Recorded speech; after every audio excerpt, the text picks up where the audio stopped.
साथ हम लोगों के आज के लेक्चर का जो टॉपिक है that is the skeletal system of vertebrates.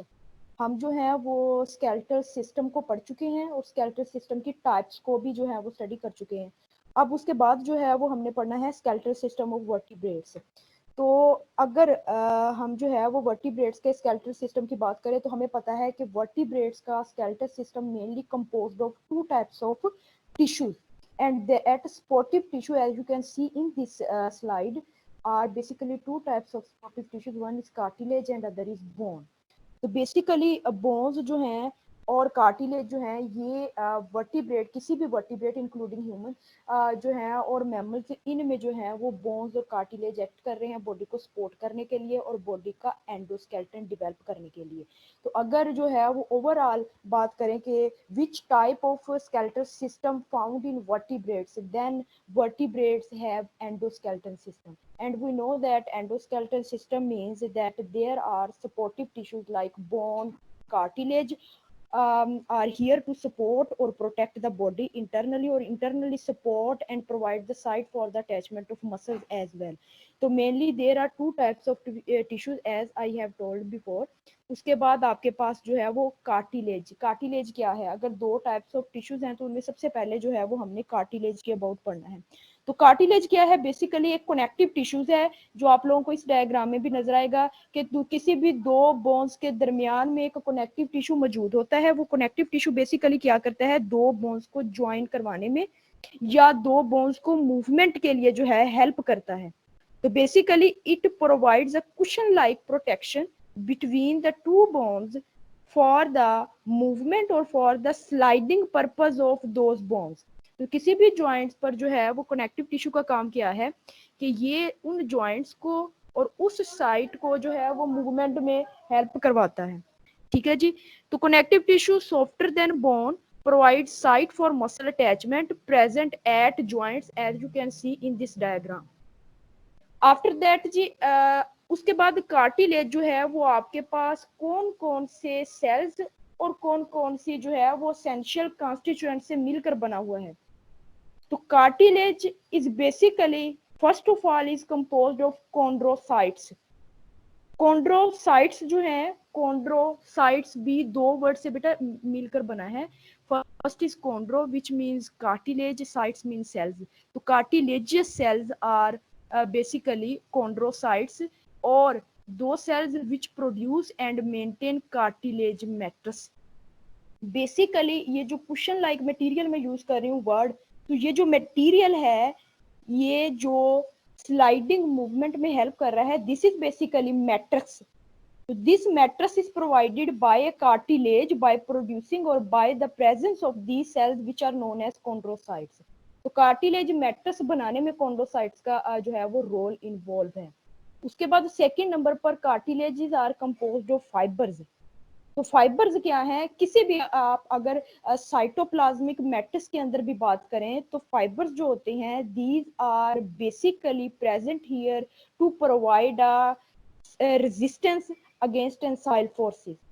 तो ये जो है वो आपके पास पैरेलली फाइबर्स जो हैं वो मौजूद होते हैं और fibres are good at resisting tensile forces. इसके अलावा जो है मैंने कहा जैसे कार्टिलेज मैट्रिक्स और साइटोप्लाज्मिक मैट्रिक्स दोनों में फाइबर्स मौजूद होते हैं। आफ्टर दैट सेलुलर मैट्रिक्स, इसका पहले जिक्र हो गया। सेलुलर मैट्रिक्स क्या है कि ये एक जो है वो आपके पास एक मटेरियल या एक स्ट्रक्चर या एक बेसिक कॉन्स्टिट्यूएंट प्रोवाइड करता है टिश्यूज को फॉर इट्स स्ट्रेंथनेस। तो giving tissue strength and structural integrity, that is the function of cellular matrix and it is basically composed of chondrocytes। तो chondrocytes मिलकर एक मटेरियल या एक कुशन लाइक प्रोटेक्शन या एक शीट जो है वो दो बोन्स या जॉइंट्स पर जो है वो कवर करवा देते हैं। उस को जो है वो जो है वो बेसिकली वो सेलुलर मैट्रिक्स है। As you can see in this cartilage, अगर ये देखें तो दो बोन्स के दरमियान में एक शीट लाइक स्ट्रक्चर यानी कि एक कार्टिलेजियस मैट्रिक्स मौजूद है। This matrix is basically present between two bones to avoid the abrasions of two bones to allow the movement of bones as well। उसके बाद नेक्स्ट हम इसके फंक्शंस की तरफ भी चले कि फंक्शन कौन कौन से हैं। तो हमें पता है कि दो बोन्स के दरमियान अगर कार्टिलेज मौजूद है तो basically these are involve in the supporting of soft tissues. provide soft and gliding surface at joints, so these are involved in the movement, allow tissues to bear mechanical stress। ठीक है जी, तो ये आपके पास जो है वो जैसे मैंने पहले जिक्र किया कि फाइबर्स चूंकि इनमें मौजूद होते हैं, तो these fibers are involve to provide mechanical stress against resistance against mechanical stress, तो these are all functions of cartilage. उसके बाद हम नेक्स्ट मूव करते हैं जी बोन्स की तरफ। दूसरा हमने टिश्यू पढ़ा स्केलेटल सिस्टम ऑफ वर्टिब्रेट्स के अंदर, दैट इज बोन। तो व्हाट इज बोन?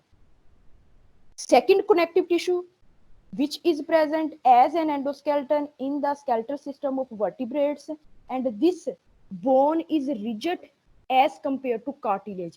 तो कार्टिलेज की निस्बत काफी ज्यादा ये रिजिड होती है bone. why it is rigid as compared to cartilage? It is rigid due to deposition of two types of inorganic salts, and those salts are calcium phosphate and calcium carbonate। तो इनकी वजह से जो है वो इसकी डेपोजिशन जो होती है, इनकी डेपोजिशन की वजह से जो है वो बोन्स रिजिड होती हैं एज कंपेयर टू कार्टिलेज। उसके बाद बेटा एक और चीज मैं बता दूं कि आपके पास जो बोन्स होती हैं, हम इनको सम टाइम लिटरेचर में पढ़े तो सम टाइम बोन्स को जो है वो हम ऑर्गन्स कंसीडर करते हैं। Why we consider bone as organ? इसको इसलिए कंसीडर करते हैं कि बोन्स के पास जो होते हैं वो काफी सारे एक तो टिश्यूज मौजूद होते हैं, ठीक है जी, और लाइक हम कह सकते हैं कि ब्लड कनेक्टिव और बोन टिश्यूज वगैरह मौजूद होते हैं। तो इस वजह से इसको ओवरऑल हम एक टर्म दे देते हैं दैट इज ऑर्गन। बोन्स को जो है वो ऑर्गन कंसीडर करते हैं because it consist of a diverse network of many types of tissues. उसके बाद बोन्स की अगर सेल्स पर आ जाएं कि कितने सेल्स हैं बोन्स के अंदर, तो there are basically 4 types of bones bone forming cells. There are 4 types of bone forming cells. I have mentioned here 2 types of cells because we are studying or we are related to only these 2 types of cells। तो bones basically 4 types of cells से मिलकर बनी होती है। सबसे पहले osteoblast, osteoclast, उसके बाद ओस्टियोसाइट और ओस्टियोप्रोजेनेटर। ये 4 किस्म के सेल्स होते हैं जो किसी भी बोन को जो है वो कंपोज कर रहे होते हैं। तो उसमें सबसे पहले जो होते हैं ना, वो जो बोन को बना रहे होते हैं, जो बेसिक चीज है, दैट आर ओस्टियोब्लास्ट सेल, यानी कि बोन फॉर्मिंग सेल्स, ठीक है जी। उसके बाद कुछ सेल्स होते हैं जो मैच्योर बोन्स में मौजूद है and which don't divide, these are osteocytes. तो these cells that lie within the substance of fully formed bone are known as osteocytes. उसके बाद अब आपके पास आ जाता है lacuna. Lacuna is a word derived from a word which means a lack of something. तो lacuna is that lack in which osteocytes found. तो ओस्टियोसाइट यानी कि वो मेच्योर बोन सेल्स जिस लेक के अंदर पाए जा रहे हैं, उस लेक को जो है वो लेक्यूना कहते हैं। Chamber occupied by osteocytes and this chamber is contained or this lacuna is contained in the calcified matrix of bone। इसके अंदर जो है ये स्ट्रक्चर जो है वो पाई जा रही है, यानी कि ओस्टियोसाइट्स की अगर हम लोकेशन की बात करें, lacuna provide them a site to define the location or define the position in a calcified matrix of bone which is leuconophora osteocytes। उसके बाद जी नेक्स्ट मूव करते हैं कि आपके पास बोन के अंदर हम पढ़े हैं कि बोन के अंदर 2 टाइप्स के टिश्यूज पाए जाते हैं। हमने कहा कि on the base of different types of tissues we consider bone as a organ. तो इनमें कुछ जो है वो हम टिश्यूज की बात करते हैं। 2 टाइप्स ऑफ बोन टिश्यूज में से पहला जो है वो आपके पास कंपैक्ट बोन टिश्यूज आ जाते हैं and second category is spongy bone tissue, ठीक है जी। Second category is spongy bone tissue. तो फर्स्ट हम जो है वो पहले डिस्कस करेंगे कंपैक्ट बोन टिश्यू को। कंपैक्ट बोन टिश्यू क्या है? अच्छा जी, कंपैक्ट बोन टिश्यूज को जो है वो सम टाइम हम कोर्टिकल बोन टिश्यूज भी कहते हैं, ठीक है जी। ये वो वाले टिश्यूज हैं जो किसी भी बोन की एक्सटर्नल हार्ड लेयर को कंपोज करने में हेल्प करते हैं, compact bone tissues. So these are basically involved in the composition of a strong external or hard external layer of bone, ठीक है जी। इसके अलावा जो है वो हम कह सकते हैं कंपैक्ट बोन ही बोन टिश्यू ही वो टिश्यूज हैं जो बेसिकली जो हैं वो आपके पास किसी भी बोन मैरो को भी सराउंड किए होते हैं। अच्छा जी, उसके बाद कंपैक्ट बोन टिश्यूज का जो फंक्शन है उसमें ये कि ये ना प्रोटेक्शन और स्ट्रेंथ प्रोवाइड करते हैं बोन्स को, ठीक है। उसके बाद अब आ जाएं जी कंपैक्ट बोन टिश्यूज के पार्ट्स कौन कौन से हैं। तो कॉम्पैक्ट बोन टिश्यूज बेसिकली किस तरह के हैं, उनमें से कुछ जो है इसके स्ट्रक्चरल कंपोनेंट्स के बारे में हम पढ़ेंगे। तो basically compact bone is composed of units called osteon और हवर्सियन सिस्टम। ठीक है जी, हवर्सियन सिस्टम और ऑस्टियोन्स पर मुश्तमिल होते हैं। अब यहाँ पे टर्म आती है ऑस्टियोन्स और Haversian system, what are these system. तो किसी भी बोन के अंदर एक सिलेंड्रिकल का एक रोड लाइक स्ट्रक्चर आप लोगों को किसी भी बोन के अंदर like in this diagram, this is basically osteon. ठीक है जी, तो these basically involve in forming the Haversian system in spongy in compact type of bone. Compact bone या कॉम्पैक्ट बोनी टिश्यूज के जो है वो हम कॉन्स्टिट्यूएंट्स को पढ़े हैं, उनमें सबसे पहले हमने ऑस्टियोन्स को देखा कि ऑस्टियोन्स क्या हैं। ऑस्टियोन्स आर बेसिकली दो cylindrical structures that contain mineral matrix as well as living osteocytes. ठीक हो गया जी, लिविंग ऑस्टियोसाइट्स। अब ऑस्टियोसाइट्स का जिक्र हो रहा है कि ये भी उसी रोड लाइक स्ट्रक्चर के अंदर जो है वो पाए जाते हैं। उसके बाद ये जो है ऑस्टियोसाइट्स जो कि अब ऑस्टियोन्स के अंदर पाए जा रहे हैं, these are connected by another structure which is known as canaliculi. Canaliculi structure से जो है वो कंपोज्ड होते हैं। अब आपके पास ये एक टर्म जो है, ये वन बाय वन टर्म्स को जो है वो डायग्रामेटिकली मैं एक्सप्लेन करती हूँ। हवर्सियन सिस्टम का आप लोगों को पता चल गया, उसके बाद ओस्टियोन को पढ़ लिया। ठीक है जी, और अब जो है वो हम पढ़ते हैं जी कि आपके पास डायग्रामेटिकली ये कैसे नजर आते हैं। अच्छा जी, उसके बाद जो है ऑस्टियोन के स्ट्रक्चर को आपने देखा। अच्छा बेटा, इस डायग्राम में जो है वो लेमेला स्ट्रक्चर जो है वो मेंशन है। Lamella structure, what is that? अच्छा, each osteon structure consist of a lamella structure which are basically layers of compact matters. ठीक है, ये एक लेयर होती है कंपैक्ट मैटर्स की जो बेसिकली सराउंड करती है सेंट्रल केनाल को। ठीक है, सेंट्रल केनाल को। तो आपको ब्लूइश में एक केनाल नजर आएगी, this is central canal of any osteon. So this canal is further surrounded by a compact mattress which is known as lamella, and this central canal is known as हवर्सियन canal, और हमने हवर्सियन को second नाम दिया था ओस्टियोन का। तो हम कह सकते हैं कि this is known as Haversian canal as well as osteonic canal. So these two names are given to this central rod-like structure which is further surrounded by a lamella structure, and we have studied that within this Hawversian canal there is a canal structure, or there is a unit in which osteocytes are found which is known as osteons or Hawversian systems. ठीक है जी, जो central canals हैं ये हवर्सियन canals हैं, और कहाँ से originate हो रही हैं? बेसिकली ऑस्टियोन से। उसके बाद इसको जो है वो सराउंड कर रही है एक other structure which is known as lamella structure. After that जो है वो हम मूव करते हैं canaliculi structure, what is that? तो बेसिकली अगर मैं बात करूं, दो ऑस्टियोसाइट्स को कनेक्ट करने वाली एक स्ट्रक्चर है जो दोनों ऑस्टियोसाइट्स को कनेक्ट भी कर रही है और फिर उनके दरमियान एक्सचेंज ऑफ मटेरियल्स भी करवा रही है। That structure or that process or that network is known as canaliculai structure. It is basically cytoplasmic processes of the osteocyte extend away from the cell toward other osteocytes. ठीक है जी, in small channels. एक चीज, दो osteocytes को join करने के लिए जो नेटवर्क प्रोवाइड करता है, that network named as canaliculai structures. After that, what is its function? It provides a site for the exchange of nutrients and waste products. ठीक है, उसके बाद ये हवर्सियन केनाल और ऑस्टियोनिक केनाल का बता दिया कि each osteon structure consist of lamella which are layer of compact matters that surround a central canal called Hawversian canals, contains the bone, blood vessels and nerve fiber. ये बेटा मैंने इसका जिक्र किया था पहले।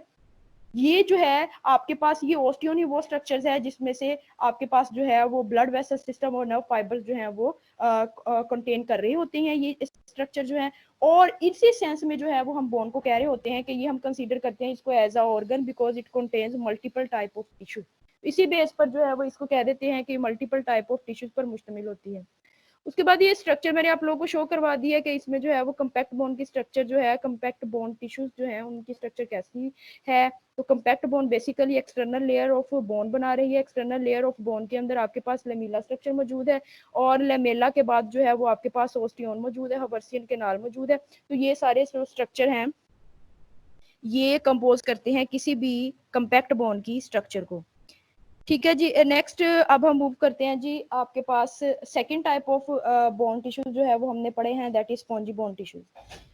अच्छा जी, spongy bone tissue, what are spongy bone tissues? तो these are basically inner side of a bone. अगर हम बोन की एक्सटर्नल लेयर को पढ़ रहे थे तो वो हमने कम्पैक्ट तक पढ़ लिया, उसके बाद इंटरनल की तरफ मूव करते हैं, which is basically softer as compare to the compact bone tissue. तो bone forms the internal layer of all bones. That spongy bone tissues which form the internal layer of all bone. It consists of trabeculi. Trabeculi पिछली diagram में आप लोगों को नजर आया होगा, this is a ट्रेबिक्यूलाई। तो ट्रेबिक्यूलाई जो है वो बेसिकली कहाँ पे मौजूद है? स्पॉन्जी बोन टिश्यूज के अंदर। ट्रेबिक्यूलाई जो है वो स्पॉन्जी बोन टिश्यूज के अंदर मौजूद हैं। तो what are trabeculae? Trabeculae basically lamella structures that are arranged as rods और प्लेट्स। तो basically those lamella structure which are arranged as rods और plates are known as trabeculae. इसके अलावा जो है वो red bone marrow is found between the ट्रेबिक्यूलाई।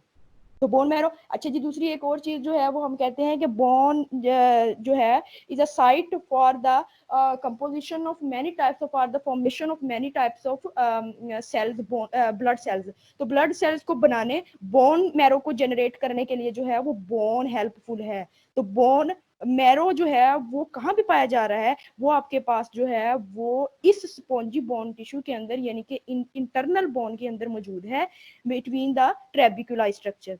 उसके बाद ये blood vessels within the tissue deliver nutrient to osteocytes and remove waste. Blood vessels का बता दिया। Reduce the density of bones, allow the end of long bones to compress as the result of stress applied to the bone. So these are the functions of spongy bone tissue. उसके बाद जी इसकी जो है वो diagram भी मैंने आप लोगों के सामने रखी है। स्पॉन्जी बोन टिश्यूज की अगर डायग्राम को देखें तो स्पॉन्जी बोन टिश्यू, बोन की इंटरनल लेयर जो है that is formed of spongy bone tissues, internal softer bones as compared to compact bone. तो इसके जो है वो अगर क्रॉस सेक्शन को देखें तो आपको ट्रेबिक्यूलाई स्ट्रक्चर नजर आएगा यहाँ पे, which are lamella structure and which are arranged in rods और प्लेट्स। तो ये ट्रेबिक्यूलाई स्ट्रक्चर है which is associated with the exchange of nutrients and here bone marrow और red bone marrow is present here. तो this is basically structure of spongy bone. After that जी उसके बाद हम फंक्शंस को देख लें कि what are functions of bones.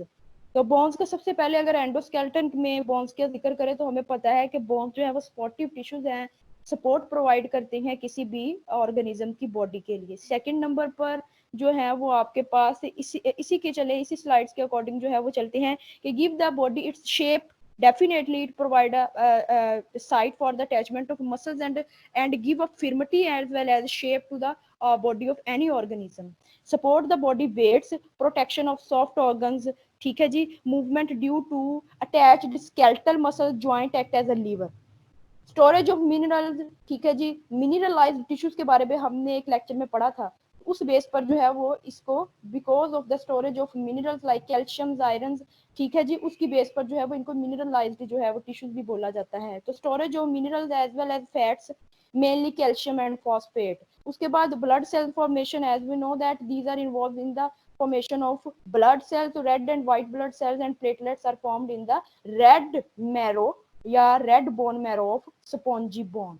So these are all functions of bones. उसके बाद इसको जो है वो रिकॉल कर लेते हैं कि आज वाले लेक्चर में जो है वो हमने क्या पढ़ा है। तो हमने पढ़ा है जी स्केलेटल सिस्टम ऑफ वर्टिब्रेट्स। हमने कहा जी स्केलेटल सिस्टम वर्टिब्रेट्स के अंदर जो है वो एंडोस्केलेटन पाया जाता है। एंडोस्केलेटन दो टाइप्स ऑफ टिश्यू पर मुश्तमिल है, उनमें एक जो है वो आपके पास cartilage and second is bone. What is cartilage, what is bone and how they look like, उसको डायग्रामेटिकली मेंशन किया है। आफ्टर दैट जो है वो हमने उनके फंक्शंस को स्टडी कर लिया है।